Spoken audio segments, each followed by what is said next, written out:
Number one. Miss any part of the show? Every moment of every show is available in podcast form by searching Hans and Scotty on your favorite podcasting platform or online at KSLSports.com. This is Hans Olsen and Scotty G on 97.5, the KSL Sports Zone.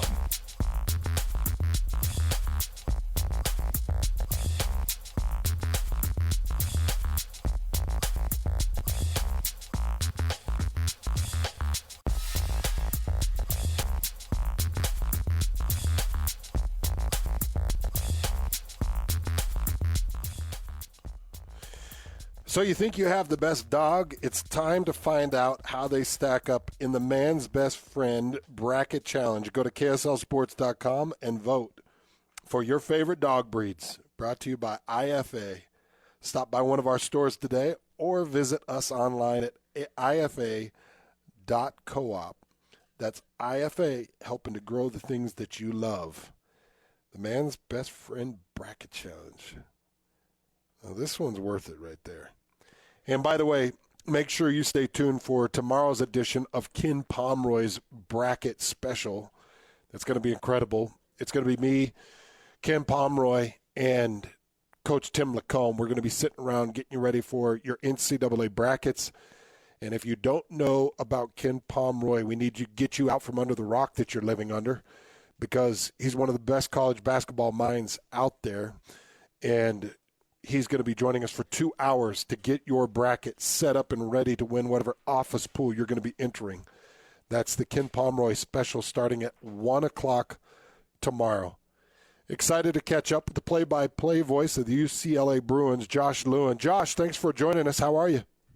We're excited to, kind of excited to head to Lexington. It would have been easier to head to Seattle or something, but that's what we got, right? Man, isn't that the truth? BYU got that Denver draw, so we're all excited because that's just a quick, close trip. But my co-host, Scott Gerard, is the play-by-play voice of the Utah State Aggies, and he's been on an airplane since, what was it, Lloyd? He left Monday just before the show.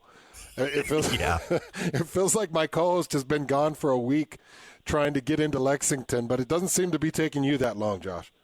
Yeah, well, I'm going to go tomorrow.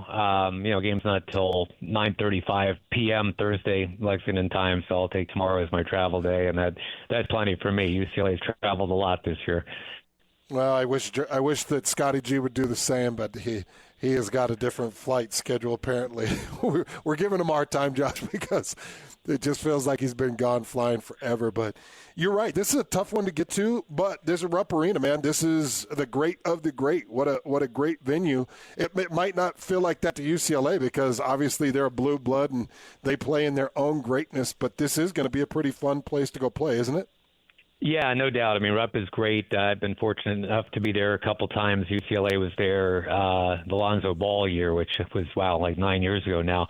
But, yeah, great atmosphere. I mean, they live and die basketball, so you appreciate that. And, interesting draw, with the Gonzagas and the likes out there. I mean, there's certainly going to be some attention being paid. And, obviously this matchup with the Aggies should be really good.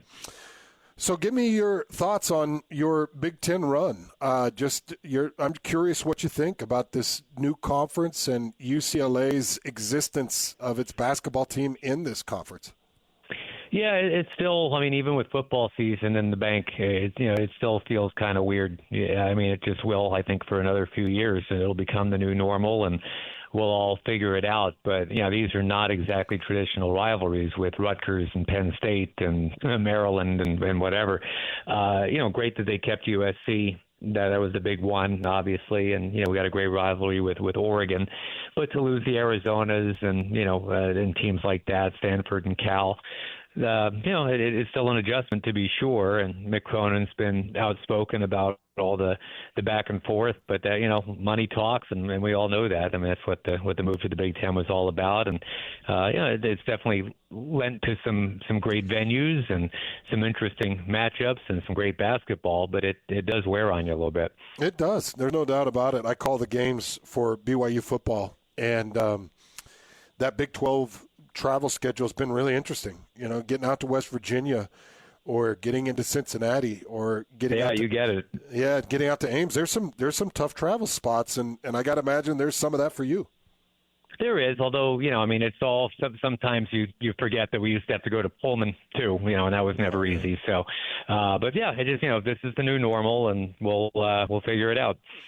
Well, finished fourth in the Big Ten with a record of 22-10. And just talk about the draw that UCLA got as a 7 seed. Was the team and the staff, were they overly happy about it? And what were your thoughts about the positioning and matchup against Utah State?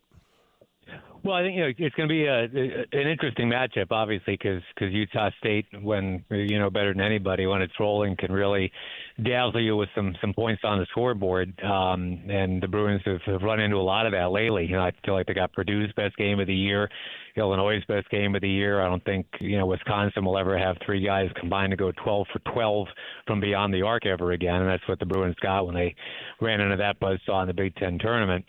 So it's scary because it just feels like there's been a lot of that UCLA has come up against lately, but they pride themselves on defense. They pride themselves on shutting down high scorers. They've got Kobe Johnson, who's a really tremendous defensive player.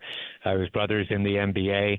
Mick Cronin's attention to detail on defense is always first and foremost. So you'd like to think from the UCLA perspective they're due to keep somebody in the 60s one of these days, but, obviously Utah State's capable of putting up 82 on you. Yeah, no doubt. Utah State's got a fantastic team, and there's a lot of things that I like about this Bruins team. You talked about Kobe Johnson. I was watching a little bit of Sebastian Mack as he comes off the bench, and he gives you a heartbeat. But talk a little bit more about this starting 5. What makes them? What sets them apart? What put them in a position to be in the tournament in the first place? Well, they're just so inconsistent. I mean, when they're on, they got 2 scorers. One is Bilodeau, who's a transfer from Oregon State. The other is Daly, who came in from Oklahoma State. And, against USC in the season finale, they were their usual brand of terrific. Daly was 10 for 13 and had 25 points, I think it was. Then the 2 of them combined to go 1 for 13 against Wisconsin. They missed their last 12 shots combined. And Wisconsin's top 2 scorers outscored the Bruins' top 2 scorers 44-2. So you're not going to win a game like that. And then that just kind of underscores it. When Bilodeau is stepping out and hitting a 3, he's dangerous. He can certainly go inside and score as well. Daly is a more of a creator, and he's capable of his 18, 20, even 25-point games. But he just put up a 0. Against Wisconsin. So you mentioned Sebastian Mack. He's kind of that get to the rack guy. He's fearless, and he'll come off the bench and do that. And the other guy is the 7'3", kind of Zach Edey type in a Di Mata, who's the Spaniard who's still kind of learning a lot about basketball and America in general. Total work in progress, but 7'3" is 7'3", and then if they can get him the ball inside, that's an easy bucket. So that's kind of how it goes on offense. There, Sky Clark is another guy that I think you watch for. He can get hot from 3, but we don't really have that one go-to. Used to have Juzang, obviously. Used to have Jaquez. Way back in the day, as I mentioned, Lonzo Ball. There was always a guy or 2 guys that you could just trust when you needed a bucket. You could just give it to them and get out of the way. They don't really have that guy anymore. How has this team's health been through the season, and where are they health-wise right now coming into the tournament? They're good now. They had, like I think everybody else, a few ups and downs. Daly had a broken nose, and Bilodeau had an ankle thing, but everybody's fine now. I think that's the thing that's really more than anything hurt the Bruins last few years in the tournament. A couple of years ago, I thought they were in prime position to win it all. But Jalen Clark, who's now in the NBA, he got hurt in the season finale, blew out his Achilles. And then the Dembona, who's now in the NBA, diving for a loose ball in the Pac-12 tournament. I almost said the Big Ten tournament, but he wrecked his shoulder, going after a loose ball. So all of a sudden you're down your 2-star defensive players and 2 of your top 3 scorers, and they still almost beat Gonzaga and still almost got into the Elite 8. But yeah, all you can ask for is to be healthy, and for the first time in a while in mid-March they finally are. Talk a little bit about Mick Cronin, his run with UCLA. I think took the job, was it 2019 or was it 2020? And just talk about what he's done for this program. Well, he certainly brought that kind of Big Ten style toughness, right? I mean, it's always been kind of a razzle dazzle L.A. Showtime kind of thing that the Bruins have been known for in the past, and that's just not who Mick Cronin is. This is a lunch pail guy.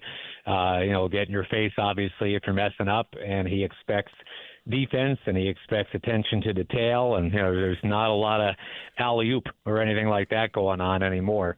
It's just guard your position and play it well, and look for the open man. It's just a lot of old school stuff that we're all taught in 8th and 9th grade, but he just kind of takes it to that extra level. And he's been great in terms of getting people focused. And the thing about UCLA, and I haven't been there forever. I've been there, I guess, this is my 9th year. But it's very rare that you walk into an arena with all that history, and the only banners that are up are national titles. Like, they're not going to put up a Final Four or a Pac-12 championship, or crosstown USC made an Elite Eight once, and they have that banner flying high. So it's very telling that with UCLA, if you don't win a national championship, nobody gives a what. Yes. And so you need the kind of player who's okay with that pressure. If you make the Final Four, it's like, yeah, but you didn't win at all. And I think Mick Cronin is the exact right coach, because that's his thing. It's like, let's just get ready for the middle of March. Let's get ready to go 6-0, and I don't really care what the regular season record is, but we're here to win a banner. I think that's hilarious. I mean, it's tough to get recognition, isn't it? I mean, yeah, right. If I'm not mistaken, he's got a Final Four and 2 Sweet 16s with UCLA in his time there already, doesn't he? Yeah, and which is great. But again, they haven't won it all in exactly 30 years, and it's kind of like the Yankees, not winning since '09, or not even making a World Series since '09 until this last year. It's this whole "what have you done for me lately" thing, and nobody cares if you have a better than 500 record or a first or second place finish every year. It just doesn't matter, and that's really unfair, because I like to think a 22-win season is pretty good. But unfortunately, this is a very competitive market. You got the Lakers, you got the Clippers, you got NFL, you got the Dodgers. I mean, there's a lot of winning going on, and you got a beach. So if you're not actually cutting down a net, they're not looking at you. And I think Mick really embraces that challenge. Well, Josh, before we let you go, just give us your thoughts, kind of your early projections as you've gone through the Utah State roster. I know you had some thoughts on their offense, but just your thoughts on UCLA's ability to compete with this Utah State team. Yeah, I mean, I think it's going to be a great game. And then Utah State, I think, scares everybody at UCLA. There's a lot of healthy, well-earned respect. A lot of guys that have been in the tournament before, and the Bruins have very few. Because anybody who was on last year's team didn't go. So I think it literally is a matter of if you guys get hot, and you're certainly capable of doing that, you're not getting 10 or 11 threes, it's going to be a problem. If it's one of those games where y'all are 6 for 26 from distance, I think the Bruins win by 10. But, I think this is the kind of game where it's going to be, a really, really good offense against a really, really good defense, and we'll see if the Bruins can step up to the challenge. How did you feel about that bracket draw? Potentially seeing number 2 Tennessee in the round of 32 and bumping into, I believe it's Kentucky that sits in that end of the bracket. How did you feel about that bracket draw with potentially Tennessee in the second round? Yeah, not great, but look, whoever you're going to get as a 2 or a 3 is going to be a really, really good team. The Bruins, I thought, had a great shot to grab a 5 if they just would have not stumbled down the stretch. They had a horrible home court loss to Minnesota where they just clanked every free throw and just handed the game over to a very mediocre team. I think that knocked them a full seed line back, and to have the early exit in the Big Ten tournament, I think didn't help either. So 7's not great, but it's better than the 12, and it's better than being left out. So nobody's complaining. It's a challenging bracket, but I think all of them are. Well, Josh, thanks for your time. When you see Scotty, give him a punch in the arm and tell him that we miss him back here in Salt Lake City. And good luck, man. Have fun Thursday night. Appreciate you, brother. Yeah, thank you. And then look, joke's on me if my flight gets delayed and I miss the whole thing. But I didn't feel the need to be in Lexington on a Tuesday for a late tip on a Thursday. Believe me. That would only be Scotty G, my friend. Thank you, Josh. All right, man. Be well. All right, there you go. That is proof in the pudding. You don't need to leave on a Tuesday for a Thursday night game. But that was very pointed. Some people do. Why did you leave so early? This is just great. Josh Lewin, the play-by-play voice of the UCLA Bruins, is like, yeah, that's a 7:30 tip on a Thursday night. Want to be in Kentucky for that long? Oh, we just love giving Scotty a hard time. His flight did take off Monday at noon, and it's going to be landing. No, stop. He was on the show. And it's going to be landing here Friday at 3 p.m. And so we'll probably see him back here next week. He did head to Logan directly after the show. I said, hey, do we have a chance to talk for a second? He's like, no, I got to get on the road. Okay. Well, Scotty, around NCAA tournament time, he gets antsy because this is his big dance. I think this is his favorite thing. I think he'd rather call a Utah State NCAA tournament game than a Utah State football, like, big-time bowl game, I think. Do you think I'm wrong on that? I think he loves these tournament games. No, I think there's something different. I think there's something different about the style of play-by-play that's involved with basketball versus football. Like there's something that's a little bit different about it. So we give our guy a wide berth when it comes to his NCAA tournament flight schedule, even if it does take him a week. We come back with a little bit of Sports Roulette next. The wheel is loaded, and it's time to talk some sports. This is Sports Roulette with Hans and Scotty on 97.5, the KSL Sports Zone.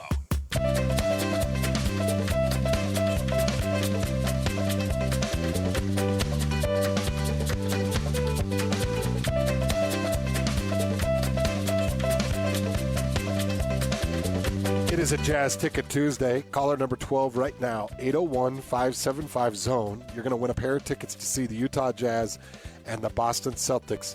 That's this Friday at the Delta Center. All you got to do is be caller number 12. 801-575-ZONE right now, and you're going to win those tickets to go see the Utah Jazz and Boston Celtics. Sports Roulette, an opportunity for us to take those headlines we haven't had a chance to get to. We throw them on a wheel, spin it, and where it lands is what we talk about. Lloyd, I think we got 18 stories on the wheel. Spin it.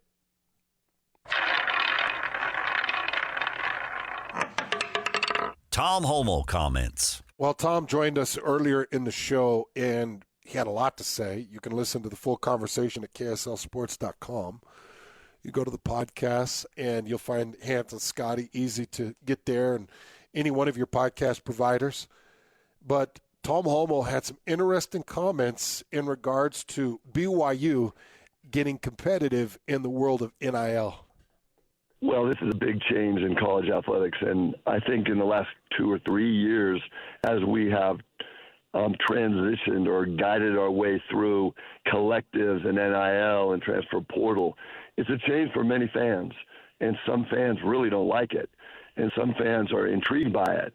But the fact of the matter is this is where we are, and this is where we're going.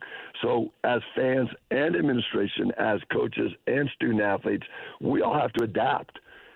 Sports in any area, whether it's Little League, high school, college, or pro, is about change. It's about transitions, and it's about adapting and being able to stay ahead of the curve. And everybody's trying to do that. So if you look at that right now, I think our fans have adjusted and have adapted rather efficiently. And I think for that matter, we've had a little bit more of a success financially with donations and sponsorships and things like that that have helped us and will help us going forward. So when you talk about momentum and strength going forward with our teams, man, it's Cougar Nation. And we're on fire right now. It's a good thing. Well, it is a good thing. And I talked about this, Tom. I said with NIL, what you did was you engaged your fan base into competition. Largely, you got your fan base to be competitive because a fan base can actually sway outcomes. If they get competitive with their money and they want to flex out their sponsorship dollars and they want to get involved with NIL, then they can directly impact the potential outcome of a football or basketball team. And I said this, going back to when NIL was first engaged, and I said, you got to watch out because when you spur the BYU fan base into competition, it's a pretty competitive fan base, Tom, that I've found.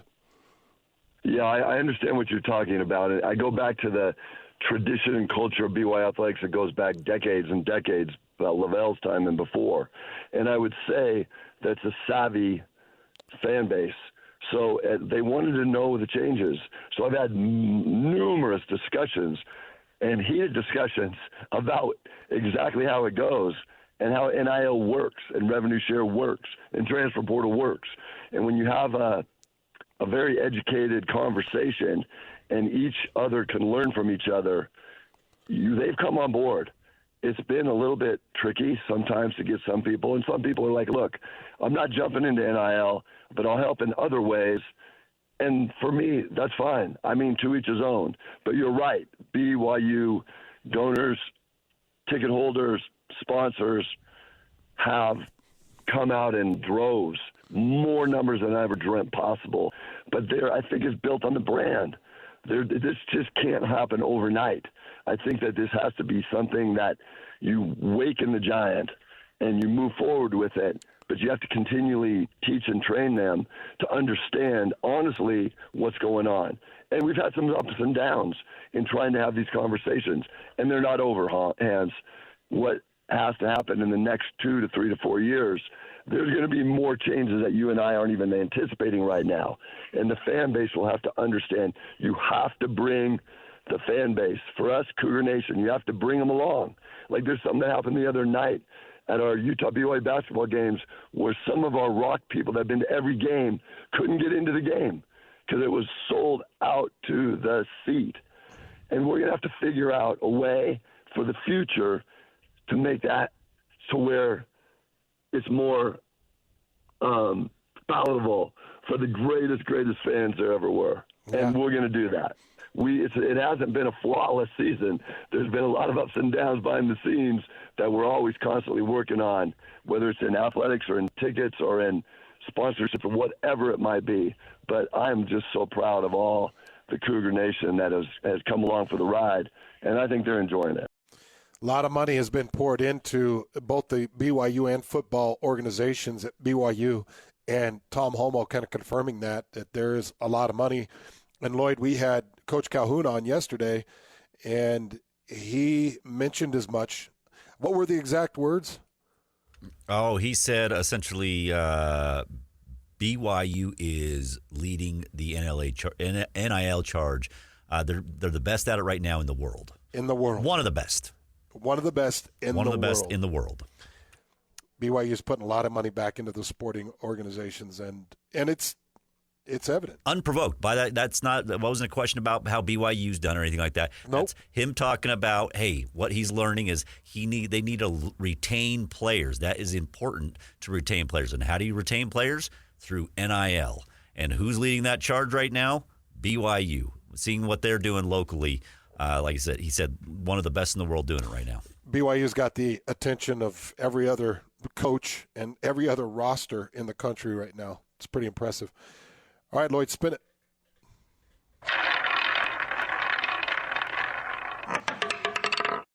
Alex Jensen introductory press conference. You know, it's funny, like when I've been at a crossroads in my career, timing, it's interesting how things happen.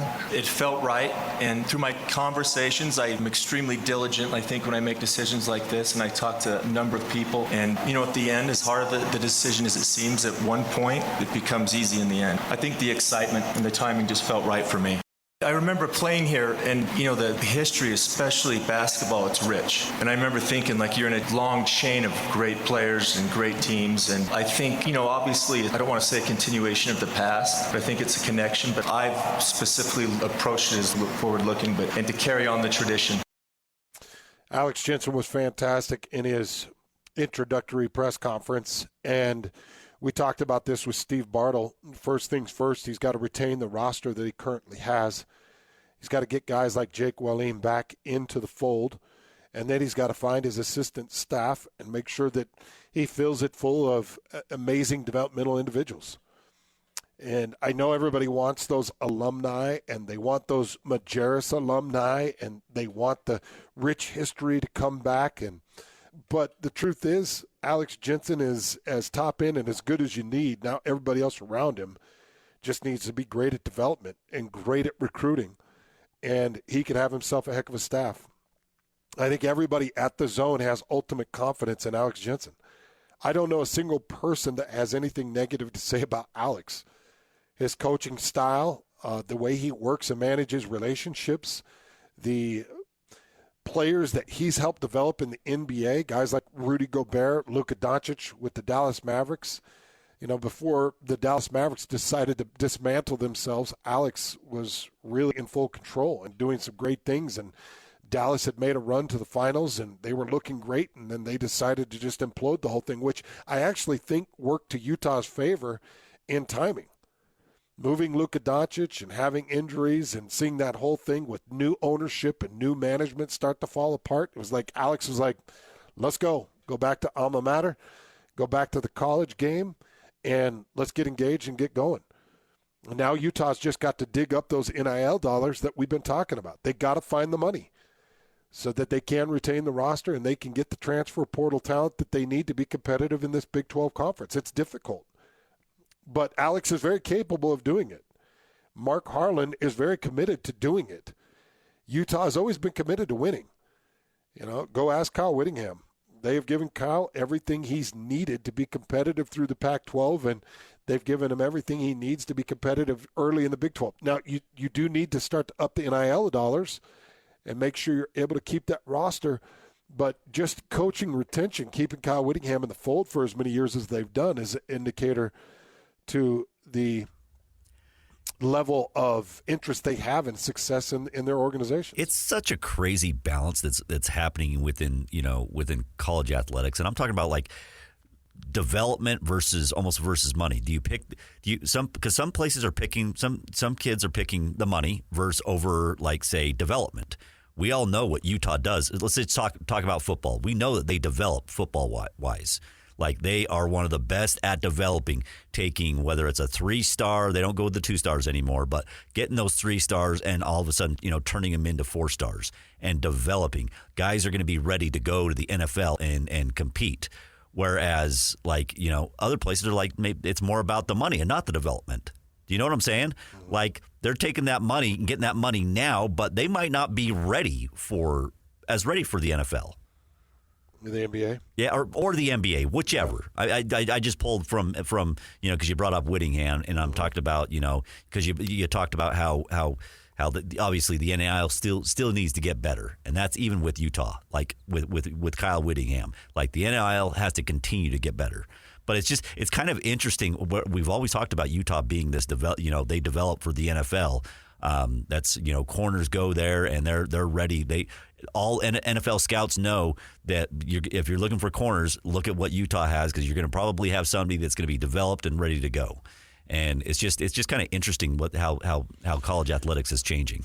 Yeah, it's definitely evolving. And Tom Holmoe talked at length about it. You can find that whole interview at KSLSports.com. You can find the Alex Jensen write-up at KSLSports.com. Anything you need in the sports world, it's right there at KSLSports.com. We'll take our last break, come back, and we'll talk one more time with Melissa at Sound Sleep, and we'll get you set up for the big game coming up tonight. What big game are we talking about? There is a massive game that's going to play out tonight. We'll tell you what that is coming up next as well.